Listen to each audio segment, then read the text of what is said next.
Okay, how's everybody doing? All right, what do you got? There you go. Thank you. What do you got? Coach, you all week it's been move forward, move forward, move forward. As a coach, and been in this situation before, how do you know guys are moving forward and putting it behind them? What are the indicators? Yeah, that's a really good question. That is definitely a challenge, I would say, week in, week out, especially on a short week where you usually have like kind of a rhythm to the week where maybe that day after the game is obviously Monday. So you're really entrenched in that, okay, what happened the day before? How do we get it fixed? How do we get it corrected? And it really is kind of maybe that night when you transition into kind of the next day to get ready for Tuesday and move forward. This kind of being a weird week where it was such a fast turnaround, given Tuesday obviously a chance for the players to rest, and then Wednesday to have to come in and deal with the game and then move forward. I would say those lines get a little bit blurred. Obviously, at this point in the week, we're on to San Francisco here, and we're trying to really figure out what they do well and how to figure out either how to stop it or how to score against it or how to defend it special teams wise. So that's really just where our entire focus is. So the good thing is we got a long trip, which is bad, but it's good because you have some time to work and plan and keep preparing and mentally going through the situations that come up and getting yourself prepared, ready to go. How do you like the way your team has responded from an energy perspective to hit mark? Yeah, obviously the final evaluation is always on Sunday, but I would say, of course, of the week as a coach, I think these guys have done a great job. They're a mentally tough group now. This group is a tough group. They push through. They grind it out. I thought we had a really good practice yesterday. I thought they really tried to come out and execute everything that we wanted them to do, which is, it's not easy when you've got a lot of information coming at you in a short amount of time. Thought we had a good walkthrough on Wednesday. I don't even know what day it is, but I think it was Wednesday we had the walkthrough, and we had a lot of reps in there. We got a lot of cards, a lot of different looks.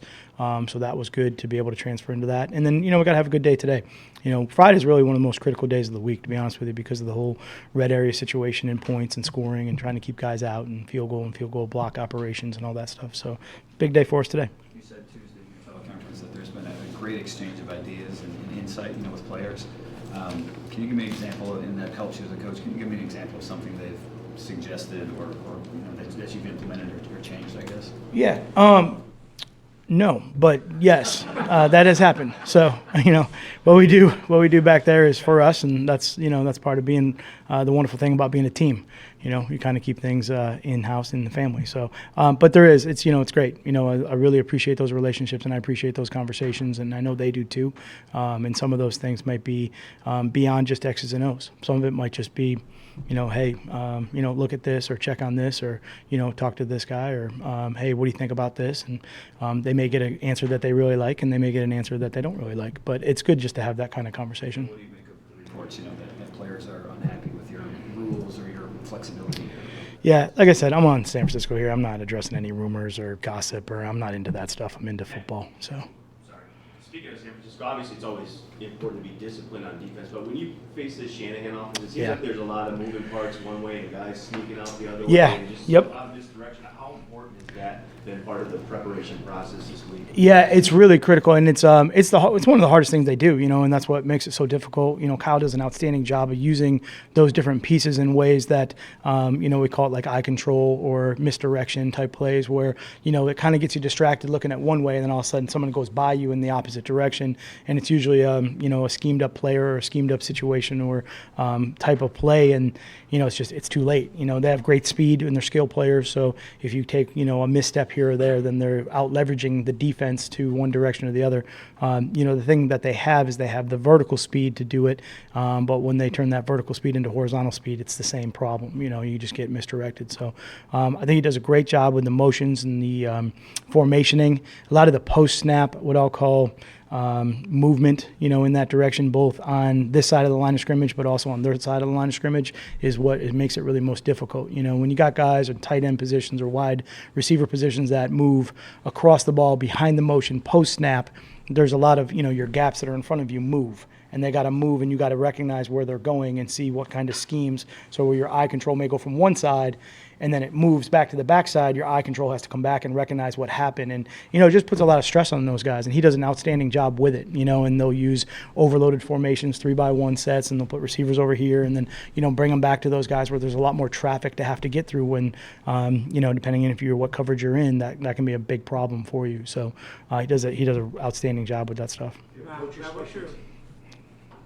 we'll go ahead. What's your philosophy on when guys maybe aren't able to practice for the week or very limited for the week, and then Sure. on Sunday? Are you cool with them not practicing all week and then playing Sunday, or do they need to practice on a Thursday or a Friday? How do you handle that? Because every coach does differently. Yeah, and I think every situation is different too from that standpoint. So, we're obviously trying to get our guys as prepared as much as possible. There's different ways that they are at practice and different ways that they can absorb the information and be ready for practice. And the biggest thing is the level of experience, I would say, based on the player, that affects it from that standpoint. So if you have a high confidence in that guy is, mentally prepared, physically he's proven that he can go out and play and do those things, then, you'll take all that into account before you get to that final decision. And sometimes, that final decision, it's not a perfect science. It might come right up until game time. You might be working a guy out or checking to see how a guy's feeling, because it's really hard to sit here on Friday knowing that, we have a lot of hours before we get to a whatever time it is on Sunday that we play, and then guys' bodies change in different ways, and it's not exact. Everybody's a little bit different from that accord. I was just asking because there are some coaches. Sure. They don't practice on Friday and then Right. For me, it's just it's all case by case. Well, just one thing about your special teams, it's been really good the last couple of years, not just kicking and punting, but the other stuff, turnovers and all that. Do you look at that as a one-game aberration, or is that something you were worried about in general? Sure. As far as I'm concerned, whatever happens in one game, I'm always, I'm not worried, but I have to address any issues or problems that come up and get them corrected as fast as possible. It's such a copycat league. Teams are going to look and see what happens to you week in, week out, and they're going to try to do the same thing. So you try to get them corrected as soon as possible. Definitely correctable mistakes that we saw on film that need to be fixed and need to be, adjusted, and we've, worked all week to make sure we get that done, and we got to see that on Sunday. You talked about some of the post-snap movements with Kyle's offense. A lot of pre-snap stuff too, and I was just looking. They played 35 different personnel groups on 66 snaps or whatever. How much deciphering must be done pre-snap, and how much can you, I guess, start winning a play before the ball is snapped? Yeah, and that's the whole point right there. So try to make it look 1,000 different looks and directions and adjustments and changes, and then the post-snap movement then adds one more layer on top of that as far as trying to recognize what they do. So that is the difficulty of part of the difficulty of what they do. They have a very fast operation too. They're in and out of the huddle very quickly. They substitute very quickly. It's just part of the call it West Coast fundamental philosophy that, goes way back. And it's just, that's all things that are done to put stress on defense, to put stress on the players, to call it simplify, if you will, and then once it's simplified, then their attack points become a lot more aggressive. So you just have to be careful of the balance there. Coach. What did you guys like about Kenny Riggins in free agency, and what have you seen from him since? Yeah. Kenny's I love he loves football. He's tough. He's a big guy. He's strong at the point of attack.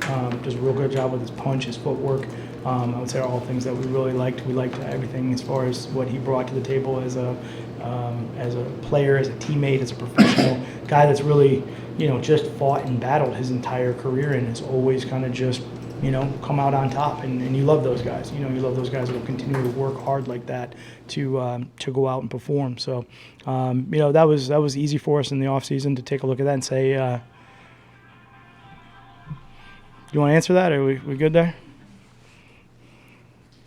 So it just that's stuff. It's easy for us to kind of pick up, in the offseason and say, hey, this guy would really fit with what we want to try to do and has some ability and some talent that we like from that standpoint, and we want to try to develop further. And then you go through the process of the spring and training camp and evaluation and stuff like that, and I thought he's done a great job kind of being very multiple, which is another big thing for offensive linemen. You're only allowed to have so many, and then active for the game, you're only really carrying so many offensive linemen. So the overlap of position coverage has to be at a high value, and he's one of those guys that's able to do that. He can really flip both sides of the line of scrimmage.